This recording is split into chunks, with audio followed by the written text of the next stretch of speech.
Today we're having here with us is GTN Group, and I want to introduce Mr. Michael. He is the CEO of the company. Mr. Michael? He's the CEO of GTN Group, and Mr. Phong, he is the head of investment of GTN Group. So today they will present about the company and host the Q&A section. So please give a big applause to two of them.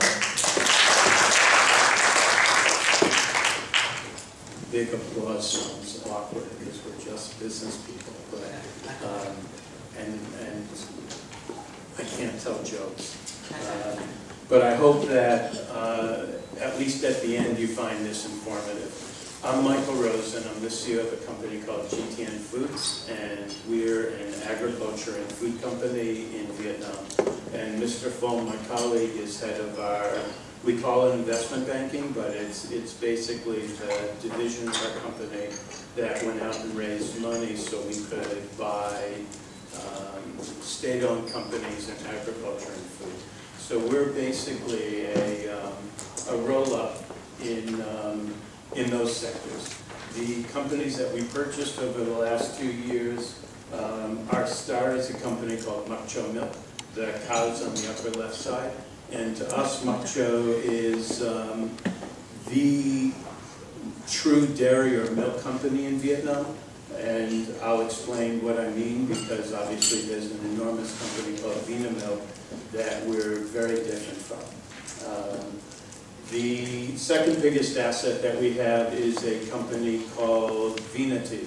We're the largest tea company in Vietnam. We have about 12,000 acres, about 4,700 hectare of tea plantation in Vietnam. And we produce about 8,000 tons of tea a year, both black and green tea. We own a company in swine called Vilico. And Vilico is the actual owner of Mok Cho Milk. It owns 51% of Mok Cho. So our accomplishment was buying majority control of Vilico. We own 70% now. And that's the doorway through which we walked into owning Mok Cho Milk. And then we own a company called Lotto Foods on the bottom left. And Lotto Foods is the owner of a company called Vang Dalat, which is Vietnam's wine company. And it actually makes a lovely range of wines. And then also a cashew business, but that's a relatively low margin business. Why GTN? Because we thought that we could bring value to the market in being able to acquire state-owned companies at a time of privatization in Vietnam. Those windows or doors don't open very often. That's the thing that intrigued me to join GTN. I had been CEO of a company called PAN, or the PAN Group, and we had raised money also from Thailand, from Singapore, from the World Bank and other places. We had bought a range of companies, and the opportunity came to join GTN and recreate the same success, or God willing, the same success. And the ability of GTN to buy SOEs, state-owned enterprises, was very intriguing to me. What we're looking to do, if you have experience in buying SOEs or in SOE turnarounds, or you did case studies in SOE turnarounds, you know it's a really tough business. It takes time, it takes patience, it takes strength, and sometimes courage. And that's something that I saw that our team had. And so our value adds are in the obvious things, but corporate governance and transparency. If you're here in Vietnam and you're looking to invest in Vietnam and you're Thai investors, you know that developing markets, frontier markets and emerging markets go through phases in terms of transparency. And I'll explain why I'm confident a bit in a few more slides that we're working towards that. Executive and operational management, we have that expertise. Accounting and finance, also something that we're bringing to the companies that were purchased. And brand building, extremely important to us, particularly in Mok Cho Milk and in Vinatea. In terms of our overall finance, Mr. Fong knows much better than me, so every time a number comes up, I turn to Mr. Fong for the last 2 years. It's yours. Okay. So basically, you see before the acquisition, so we are not even 50% of the revenue come from agriculture, but nowadays 100% come from the agriculture. I can say that's 98%, and majority in the dairy company. We can say that 70% our revenue contributed by the dairy business. And the remaining is tea and swine. And there's some small fragment for the other thing that we call non-core. For the profit contribution, currently dairy is the most important too. And we grow up from really small company. I mean, sorry, not small in Vietnam, but small to Thai. But we grow around 20 million company to now close to 150 or 180 million US dollar company. We are private placement and acquisition. And that's about our changing in the past 2 years with help of Michael, and I do it for the execution. Please move on. So GTN today consists of some non-core companies that were there when I joined the business, which have absolutely nothing to do with agriculture and food. And we're not trying to hide that, so we're putting it in a slide for people to understand. We own a company in fiber optics. If any of you want to buy it from us, come talk to me later. And I'm not joking at all. We own a company in Mok Cho where we also have the dairy and tea plantations that's in bamboo. So we make bamboo furniture. Well, we don't make the furniture, but we make the sheets of bamboo. And we own a forestry company in Saigon that could be considered agriculture because we own alligator farms. But these are 3 businesses that we're looking to divest, and we're working quite actively on. The core of our business, as I said, is Villico, which we own 70%. We expect that over time that'll increase, and that owns 51% of Mok Cho Milk. Vina Tea we own 95% of, and Lotto Foods, if we could own the majority, we'd do it yesterday, but we own 35%. In terms of who we are, I'm going to go through these slides to give you an idea, because in the end, business is really people. The man on the left, Mr. Quinn, is our chairman, but he's not a major shareholder. The largest shareholder in our company is Mr. Tong. He owns a company called West Ocean, and he's our principal. He's currently our vice chairman, and I expect within the next AGM that he would be our chairman. And he comes out of agriculture originally as a farmer himself, as a kid growing up, and then in food processing, and then in the corporate world. I have a background, I'm originally from New York, where I owned a Wall Street firm. I was CEO of a listed company in New York, and I came to Vietnam for a variety of reasons, but I first came here 20 years ago. Mr. Lars is a principal in an investment company called Penum, P-E-N-M, which is a Danish investment fund. They're on Fund 4 in Vietnam. They're only Vietnam specific. They were very early investors in Masan and in Hoa Phat, and in a range of other quite successful Vietnamese companies. And then also on our board is a lady in the middle, Mei Chu. She is part of a group called TAIL, T-A-E-L, and TAIL is our second largest shareholder, 23-24%. They're a Singapore fund with offices also in Kuala Lumpur, Jakarta, and Ho Chi Minh, and they're quite active in this market. They're a ASEAN-only fund.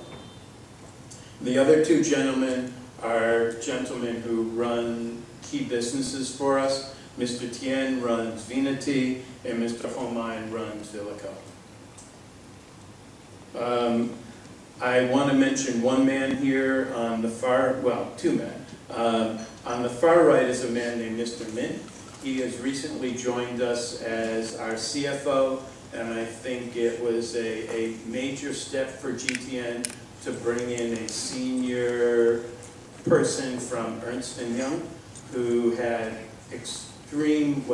pretty damn extensive background in an area that's important to us. He was the head auditor for T.H. Truman when he was with Ernst & Young.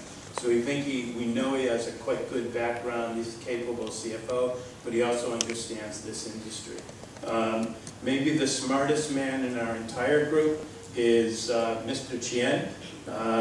He's the CEO of Mak Chow Milk. He's also the chairman of Mak Chow Milk, and in many ways he's the fundamental founder of Mak Chow Milk, and I'll explain why. This slide we've just inserted, and it's my idea, but I think I made a mistake at putting it at this point in the presentation. But what is happening in GTN is that some of our key investors have seconded people to us who are working on specific projects to push us forward faster. When you buy a SOE, for somebody like me who's a New Yorker, who's used to swearing and throwing things against walls, it's a profoundly slow and difficult process. Slow means it takes longer than a month. So let me just describe a couple projects that are being worked on. As say, this slide's probably in the wrong place. We put together a steering committee for Mak Chow Milk, which is working on the rebranding of Mak Chow Milk and looking at driving profit faster. So Mak Chow Milk sells, I think, about 110 million of dairy products a year. It's if not the largest cow herd in Vietnam, it's the healthiest cow herd in Vietnam. It's probably the only place in Vietnam that actually warrants having a cow herd. It's in a subtropical area northwest of here, elevation of about 1,000 meters, and it's the place that Cuba recommended to Vietnam that Vietnam should have a dairy herd during the time that my country was stupid enough to be fighting here. And so the Cubans were bringing in 2 cows on boats, each ship that came over, landing in Haiphong, and taking 2 cows about probably 6 hours or longer up to Mak Chow. And they amassed 1,000 cows. And it's a wonderful ecosystem in the Mak Chow Valley. It's beautiful, and we just had a Miss Cow Festival last weekend. Next year, if you're coming and thinking of coming to Vietnam, actually do mark it in your heads, in your minds, to maybe come this time of the year for a Miss Cow Festival. It's actually moving because Mak Chow is based on an elk farmer system that Mr. Chien invented, or was the pioneer of. So we have 660 farming families that own 18 or 20,000 cows. We own 3,000, and the farmers come, you can imagine, with their best cows, and okay, so that's cute and it's fun for kids, but what does it really mean? It means that we're a place that can survive and thrive as a location, as an ecosystem for a dairy herd. But Mak Chow Milk is quite 1960-ish in terms of the branding of the milk. And in terms of the distribution system, it probably has a distribution system that's selling 110 million on the backbone of a system that's really built for 30 million. So we put together a steering committee that consists of Mr. Lars from Penham, who used to be head of M&A worldwide for Carlsberg and with Coca-Cola, quite good at branding. And we're working with Mak Chow to basically rebrand the business and work on distribution and sales. That's the low-lying fruit with Mak Chow, because the farming system, the Tetra Pak system, the elk farming is all world-class. He's also been involved in creating a 3-year plan for Vinity, which the company needed. At Vinity, we replaced the chairman and the CEO and a bunch of other people who were finding ways to allow slippage, which they call in Vietnam, You know, slippage is when money's here, but it's invisible because it actually goes that way. So a lot of our job was to eradicate slippage and replace people and create a 3-year plan to go from creating an awful lot of tea that's high quality but sold as low quality because pesticide levels are too high or it's not been processed properly. So that's what we've done with VVI. Anthony Stanford is working from tail, seconded to us. He's only a little younger than me. He's in his mid-50s.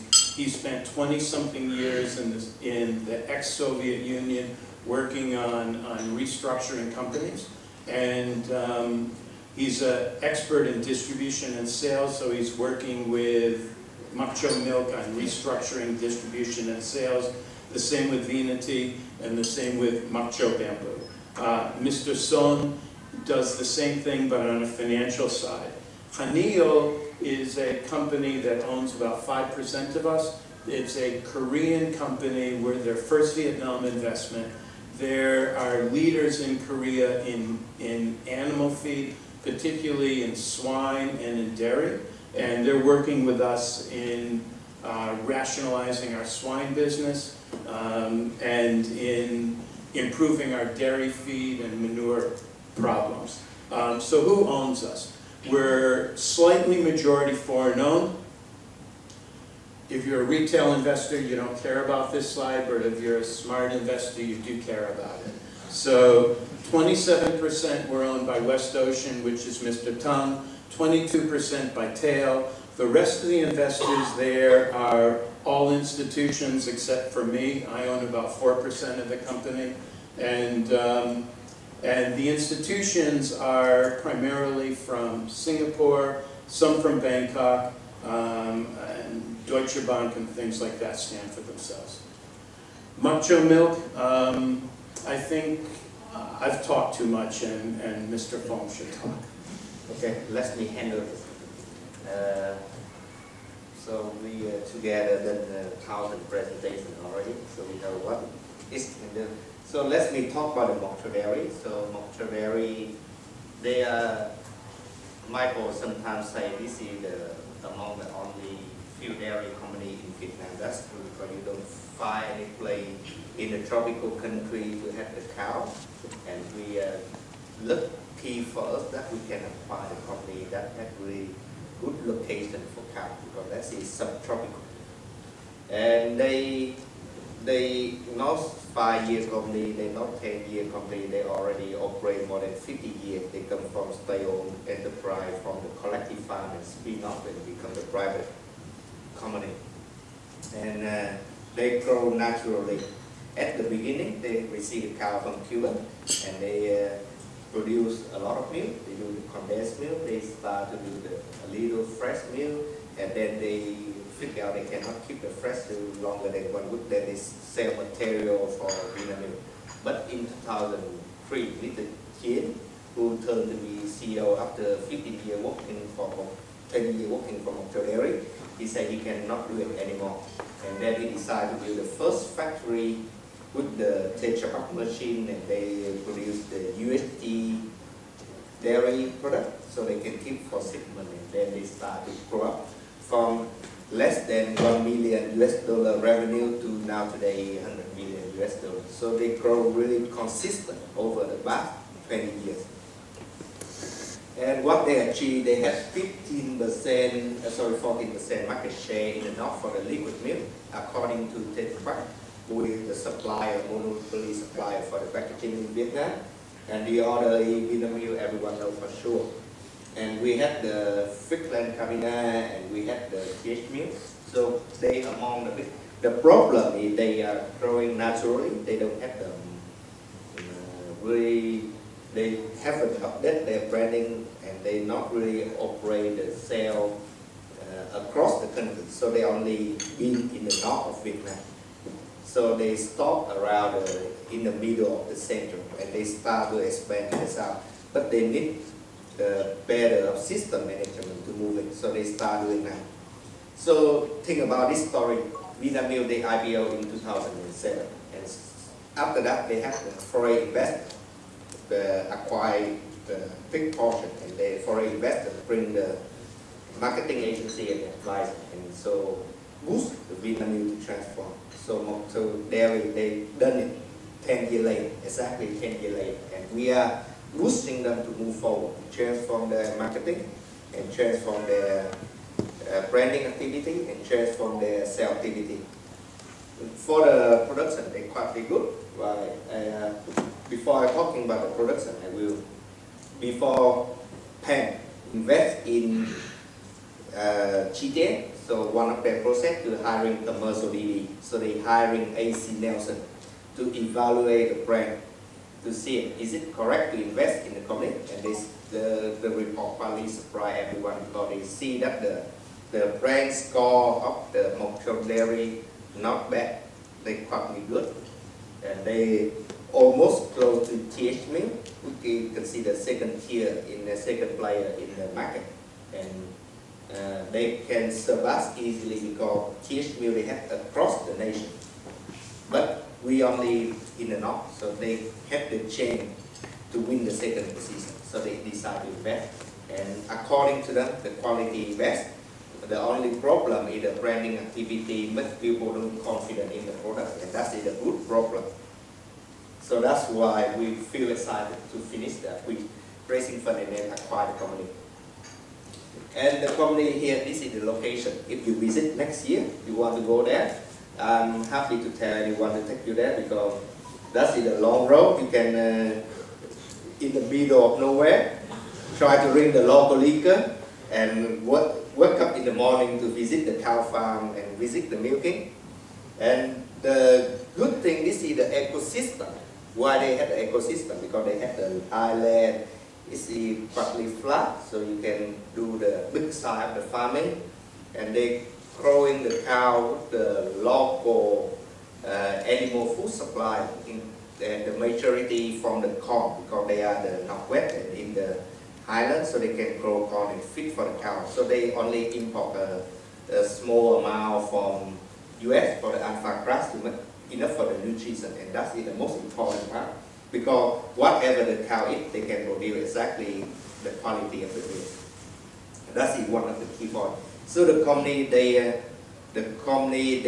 create a circle for they create the ecosystem for the cow. That's really important.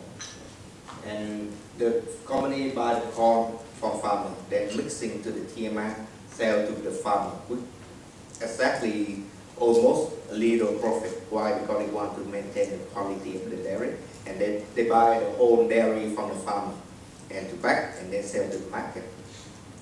The company also supply the vegetarian service, and which is really important. And they also even do the husbandry. Why? Because they want to maintain the quality of the cow too. And the key point here, this is the cow survived from 1970. So, for example, you import a cow from US rare, you bring to Vietnam, they may survive or they may not survive, and you need to throw it away and find another cow. But the cow here, they already survived for a long time, and they born to the next generation and next generation. So we only import the sperm from Canada and make it to improve the quality of the cow to make a high yield. So that's the most sustainable and healthy cow in Vietnam. The company already only operate for 5 years. They import 1,000 cow here, and half of them die, and they need to figure out they import, and they need to. That's a really long and costly process. So that's it mean for the whole thing about the ecosystem. The company had 3 mega farms and got own 3,000 cows. Why they own a mega farm? Because they want to supply the cow for the farmer to maintain the quality of the cow. They do the mega farm like a training center for the farmers. And then they partner with 60 farmers. We call it partnership, we not call it this is we buying from farmer or farmer working for us. This is the partnership program. We guarantee for the service. We supply the vegetarian because farmer know nothing about the vegetarian. You better do it rather than let them do it and then the cow die. And also take care for the husbandry and supply in sometimes even financing. And then The farmer the only job of the farmer is to make sure that the cow survive and milking every day. And so the company buy the milk every day. And the company operates 365 days a year because there are no stopping point from the cow to tell them to this is Sunday. And we had 20,000 cows now, maybe close to 24,000. And we had 1,000 hectares for the area to grow the corn, and that's the main key point. And we are among top 4 players in the market right now. And we believe in the next 10 years, we are sustainable. Some player may leave, some player may stay, and we are will stay in the market. And that's the fault because we have the good ecosystem. That's why we can have the highest yield, the highest fat, highest protein, highest nutrition. And that's our product. And if you see the range of product, you can see this is truly a dairy company because we had cheese, we had butter. That's it, made a lot of investors surprised. You had cheese? Yes. Where you sell it? To the 5-star hotel in the north, and no one knows about it. And our goal, we want to become the second company in the market for the dairy, maybe in the next 3 years, if not in the next 5 years. But for sure, we will be consistent, growing to the number 2 company. And what we're doing right now, we aware our weakness in the branding and in the distribution. That's why this year we hiring the Purpose Group, the marketing agency, to build a new branding strategy because they don't have they locate in a small town, so they don't have enough marketing staff. So we're boosting them to hiring the marketing agency to advise them. Maybe they need to hiring the staff in Hanoi better. And also we apply the distribution management system. And thanks to the system, now we can control the sell in and sell out. And then we can control the inventory, not wholesale, but also point sale, because the sale people need to report every day. And so we can do better logistics, and we don't lose our home base anymore. So we're growing point sale 8% this year. And some people are asking, do we move to the south? We say yes, but not now, because we want to protect our home base before we move into the south. In Vietnam, we had 350,000 point sale, and they only had 60,000 point sale right now. And supposedly in the north, they had 150,000. We only need to do good in the north. Our revenue can be double already. One of our investors said we're the only dairy company in Vietnam, and he's an investor who's bought 20-something dairy companies in Eastern Europe. And so I said, like, duh, you know, Vinamilk. And he said, I'm very intelligently that Vinamilk is an astoundingly good food processing company. And taking milk powder from Australia or New Zealand and putting it in a box in Vietnam and adding water and shaking it up doesn't mean that it's fresh milk. But Vinamilk is extremely smart and strong. And also the people in Vietnam have developed a taste for milk that's based on UHT milk, ultra heat treated. And fresh milk, pasteurized milk versus tasting UHT, there is a true taste difference if you spend time if you spend time learning about it. And there's a burnt taste to UHT. It's subtle, but it's there. We're thinking that over time, product differentiation is crucial to us. And as Vietnam becomes more sophisticated, as the population, as the middle class emerges, there's going to be a preference, at least among some parts of the consumer segment, for buying actual fresh milk. And we think we're the only people in Vietnam who can do, at least currently, given our location in Mach Châu and the ecosystem there, versus in Ba Vi or Dalat, to actually have a fresh milk company. So I wanted to say that. Pig. pig is a terrible business in Vietnam now. Vietnam grew 36 million pigs last year. It ate 25 million and sent 11 million to our big brother in the north. And our big brother in the north decided that they weren't going to buy Vietnamese pig this year. I don't know why, but they did. And that meant a crisis in Vietnam's pig business, to the point that it costs more to feed your pig than you could sell it for. We realized that and worked very hard on reducing the number of sows that we have and on improving the organization of Vilico. We grow about 50,000 we breed about 50,000 growers a year. We're not in the fattener business, we're in the business of selling smaller pigs to farmers who grow them out. Michael, move to the next slide. Oh, am I going the wrong way? No, right and left. Okay, so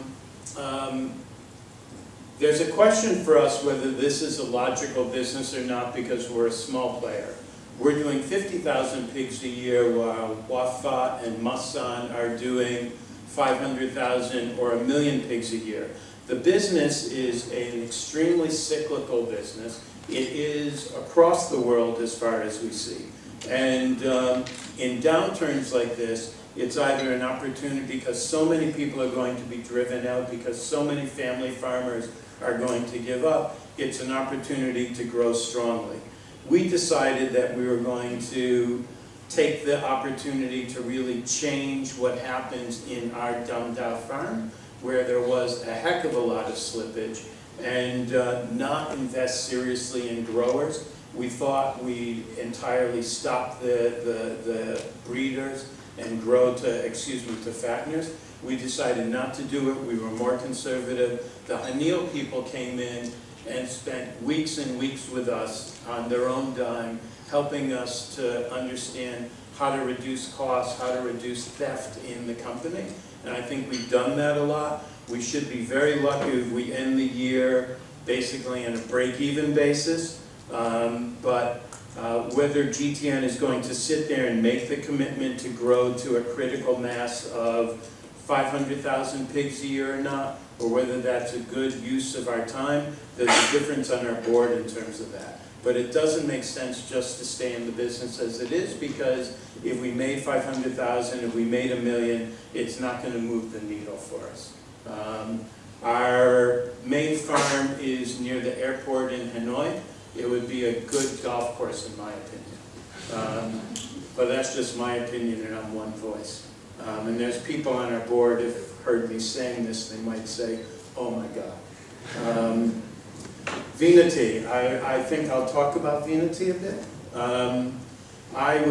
My name's on the 3-year plan, but I'm not actually the main writer of it. The main writer is a deep throat person who doesn't want to be known as the writer.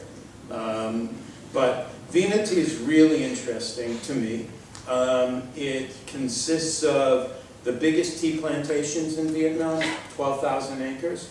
It used to be way more than that. It used to be a country that sold a company that sold $100 million of tea, I think, like, I don't know, 10, 12 years ago. In the Soviet era. Yes, in the Soviet era, so that was more than 10, 12 years ago. But every piece of tea that was sold in Vietnam went through Veneti, at least legally. Vietnam is the 4th largest tea exporting country in the world. Like most things that Vietnam exports as agriculture commodity, it does it at very low price. Vietnamese farmers are geniuses, I think, really, in finding an agriculture area and pushing the hell out of it. So we're the 2nd largest coffee exporter, but it's 96% low quality Robusta. We're the 2nd biggest rice exporter, but our price per ton of rice versus Thailand and India is far below. We're the largest black pepper and cashew exporter in the world, product after product. And in tea, we're very similar. We sell low quality tea at low prices, or excuse me, we actually sell pretty damn good quality tea, but at near the world's lowest prices. We sell to Pakistan that sells to Afghanistan. We sell to Russia. We sell to other places that are pretty low quality buyers of tea. What we needed to do is move up the value chain in terms of tea. We needed to control pesticides. We needed to, once we control pesticides and fertilizer, to sell to higher quality markets. And then we need to launch higher value added product. What that means is, it's easier to say than to do, because the farmers, how do you put it? There's this concept in the, if you remember economics, I can't remember what it's called, but it's the use of a common area, where it's a sheep herding idea in England, that if you can put your sheep onto the common area and eat, it's good for you and it's neutral for everybody else, except the last sheep that goes there and eats the rest of the grass kills it for everyone else. So in Vina Tea, farmers own their tea trees. We own the area. They're paid for what they produce, and if they can go in and sneak in and put weed killer in their property on their trees, and their trees flourish and it's picked in the rest of the tea, it becomes invisible. So we had to put in place a process for controlling pesticide, which we've actually done. I'm quite proud of it. It took 2 years, but we've done it. And we've now sold our first 10 containers of tea to the US. We finally sold tea to England, and we're moving up the value chain of where we sell tea at higher quality prices. Things like ready-to-drink tea, things like making green tea powder or matcha is still farther away from us, but we are making oolong and selling it to Taiwan. We've sold tea into Japan for the first time. But this is not an easy business to control. We've also introduced a range of box teas. We've not yet sold it to places like the Hanoi Club, so you're not drinking it in front of you today. But they're actually quite good looking boxes of tea and bags of tea across a range of product. And we haven't done the best job in creating a brand identity, a value proposition for it, but we know the things that we're doing wrong. If you went into Google, like we have, and you Google Kenya tea or Sri Lanka tea, and you read some of the articles, we're exactly where they were 10 years ago when they were talking about the need to move up the value chain. By the way, we're happy to send a PDF of this to anyone who wants it, because I see people taking pictures and we can send the whole thing. We're happy to share our work. Well, this slide just says what I was going to say. Mr. Foam was with Lotto Foods for the couple of years before I joined GTN, so he can talk about the turnaround. We normally give out bottles of wine, which is like the most exciting thing we do, but we don't have them here today. Yeah, usually I love when I work in this company because that time I can bring in the middle of the day without violation code of conduct. Right? So before I worked for VivCat, the big competitor of HSC, and then I accidentally buy the stock of this company, and then I decided to join this company to make the turnaround. Otherwise, my stock messed up. So I met Mr. Pan, the biggest shareholder of GTN, and so he invited me to join this company to turn around. And this year, you can see the number here. That's it because we finished the transformation, but that's not the easy day. So we reduced more than half of the number of employees. That's why it's not easy. And a lot of people hate me, myself. But we had to do because they had a lot of back office staff rather than the front office. And we figured out even there maybe 3 persons to take care of one client. That's not worth the money because they used to be state-owned enterprise and they care about the social welfare. rather than the profit of the company. And you know why? Because they are in the middle of Vietnam, small town, they don't have many jobs in the town, so the head of the municipal, they asking can the company hire his nephew or something like that, so we need to stop the problem. And we also improve the efficiency because we will reduce the number of people, but we improving the front office, the sales staff, so the revenue grow up. When we acquired the company, the revenue for a while only 5 million, but now it's more than 12 million. So this is a big improvement, and we only have 40% number of people before. So the revenue generated per employee actually improved. So this is the efficiency, and we are hiring the brand new marketing division, not the person division, and we do a lot of marketing activity. And we totally transformed the company. We had the new image of the model. Before, when the first day I come, I try to see how many products, and it's actually full table of the SKU. So we decided to reduce 70% of the SKU and to focus on what create the profit. Sorry, you don't need it. We will send you later. And we also build and modernize the distribution system. We have now 100% in the modern trade in the supermarket, and we cover 64 provinces. We have 110 wholesale, so we cover 70,000 wholesale across the country. So that's really good. So that's why our revenue going up. And last year, in 2015, we started launching the new product. This is our key product right now. This is called the Chateau Dala. It's not exactly like the Chateau you're thinking, but it's to Vietnamese already premium. Sell for $10 to $15 a bottle. This is in the type in the franc, I know, but this is in Vietnam, this is called Chateau Dala.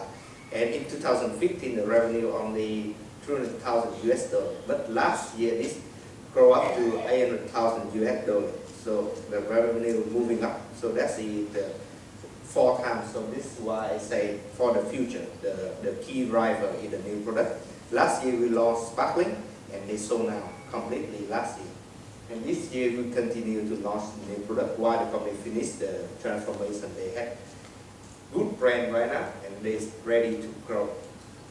So this is our projection for the future. So sorry, this is some of the financial key improvement, and we expect the company to grow to currently this is $4 billion market cap, and 500 million. This is 25 million US dollar market cap, and we expect it to grow to 30, then 40, and then 50 million US dollar market cap company. And after the transformation, we want you to look like this, not the core, non-core structure like you see before, but we want to see look like this. We had the farming business where we had cow, we had animal feed, we had the swine, and we had tea, and for the final product, consumer good, we had the tea bag, we had the wine, and we had dairy product. That's where we want to go. We want to be transformed completely in the next 3 years. We spent 2 years for Finity, and we almost done for the transformation. This year is the final year for the transformation, and next year we're ready to grow up because we finished for transform the community, make a better margin. We launching the packet tea already, and dairy. This year we inject a lot of staff to support them for the marketing and distribution. Next year they will continue consistently grow. So that's it for the end of our presentation. And now we open for Q&A in, I believe, in 10 or 15 minutes because Michael needs to leave for another meeting. Thank you very much.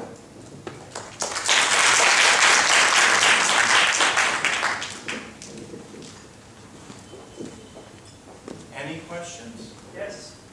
Sir. For dairy farming business, what is your current yield per cow?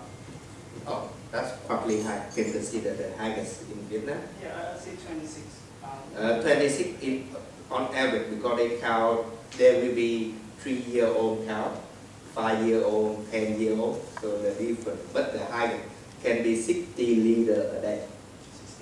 16? 60.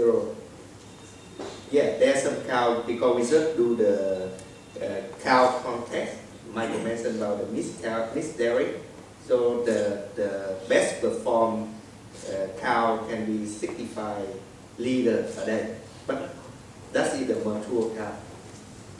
I think on an annual basis, because I was trained on an annual basis. I think we're about 8,250, 8,500, something like that. Some farmers have cows that are doing 12,000 a year, which is an Israeli standard. But on average, I think that we're higher than anyone else in Vietnam. And our fat content is something like 3.6, 3.8 something, 3.7. So that's higher than anyone else in Vietnam. I think by quite a margin, the fat content. But like the whole business model is that you based on an assumption that people will readily turn from UST to patronize. No, not readily actually, but we hope over time, and but not readily. 90% of our sales are now in UHT and other products that's not fresh, but we see fresh over time being able to differentiate. We're selling fresh now for the same price as other people are doing UHT, and we're paying much more for our raw product than they're paying.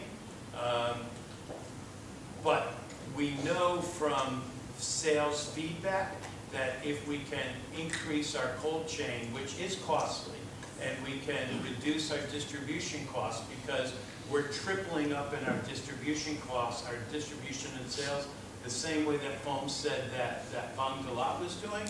There's a lot of money there that we're not bringing to the bottom line already. And you have your own farm, and then you have contract farming, right? Yes. So not the contract farming, sorry, that's the exclusive contract. So this that's why I call the partnership. They cannot sell to another dairy in the area, and we had obligation to buy all of their dairy products. That's why they had the pressure to grow 17% every year. Like from my experience, like understanding in the Chinese dairy market, the problem with milk production is that once the cow gets old enough, you cannot stop it from making milk. And if your demand doesn't go as quick as you anticipate, those milk just have to be thrown away. And that's not the bottom line a lot. And a lot of companies in China just position themselves as a processor instead of a producer of milk. I'm just wondering, like, if things doesn't go like you plan, would you be able to reduce your order from your exclusive farmer contractor? So that is exactly our problem now. No, not our problem, that's the dairy problem. But I like your question because I handle that. That's why company, I told you that they had the pressure to grow 17% a year. Because the cow naturally grows 17% a year. The cow in general.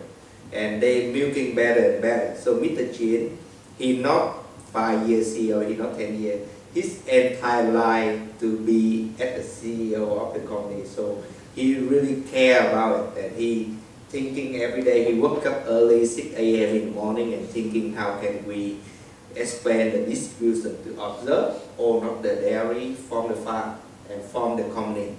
And they soon to be build a new plant, the factory, because they have to right now the old factory already 60% of the capacity. They overload last year and they start to expand it, and they figure out they soon to build a new factory. That's why they need GTN help to improve the branding and distribution. The demand for the dairy is still big. The market is still growing healthily 12-13% a year. So that's our target right now, growing. And we're happy with that number. Even we want to be faster, but the company happy with that number. Farmer happy with that number. But we will do more to expand more. That's our commitment to the investor. So you're selling pressurized milk at the same price as UST. Yes, that's another problem. And the UST they're getting milk powder from New Zealand. Yeah. And then mix it with water. Yeah.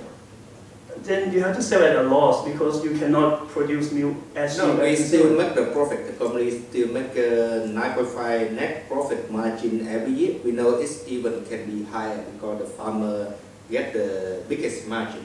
But that's in their model. Well, right now, we try to, Michael mentioned that we try to improve it to the mass scale.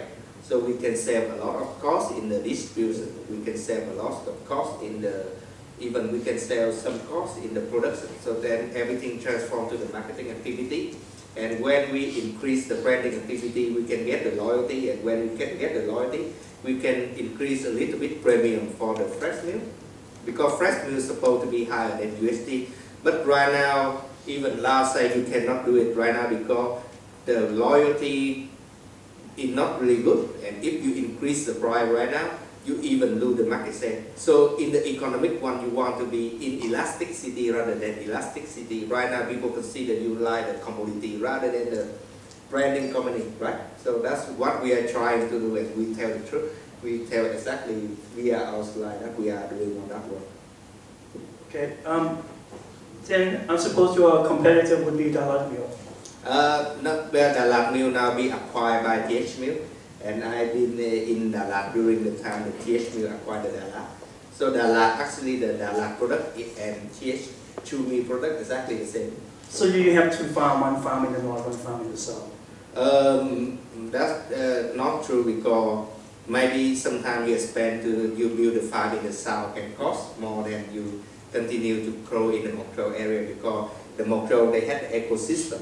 Build the farm, not only the farm, but also the cow, and the cow can survive in that area, and also the animal feed, can that area supply the animal feed. Sometimes you build the farm in the near Saigon, even cost you more than you build and everything soon together when you build in the Mokro. As Foam said earlier, we're not looking to penetrate the South now. We're just not. And if we look to penetrate the South, it's not going to be in the cold chain of fresh milk. 90% of our sales is not in fresh milk. So that's only 10% of our sales. We see opportunities in yogurt and drinking yogurt, in cheese and butter, those sorts of products. Back last question, on the mega farm you're talking about, I think you said there's about 3,000 cows per farm? Yep. No, 1,000 cows. 1,000. Only 1,000. Only 1,000, because the maximum size of the mega farm should be 1,000 a farm, and then you want to 3,000, you build 3 of the mega farm. That's the Lavan is the sister company of Tetra Pak. They acquired to build the mega farm. Cause like what I seen in China, they have like 5,000 cows a farm, and they seem to say that is a more economical number. Everything's bigger in China. Absolutely right. Okay, I'm just getting a picture. Thank you very much. Please. In terms of cost structure, what is the cost of pasteurized milk compared to the powder milk? Oh, actually more expensive. He already mentioned that we buy more expensive for the raw material of the pasteurized. The company is still making the profit, but the thinner margin than compared to our smart giant competitor in the market. But we are growing sustainable. The point, we not try to penetrate like Vietnamese. We have our core and philosophy, and we continue to growing. The company continue to do consistently with every day better and better to become the second player in the market. That's what our message. I personally apologize. I have to go to a steering committee meeting of Makcha, but Foam can stay and our younger team members can stay, yes. You're not totally alone. And thank you to the HSC.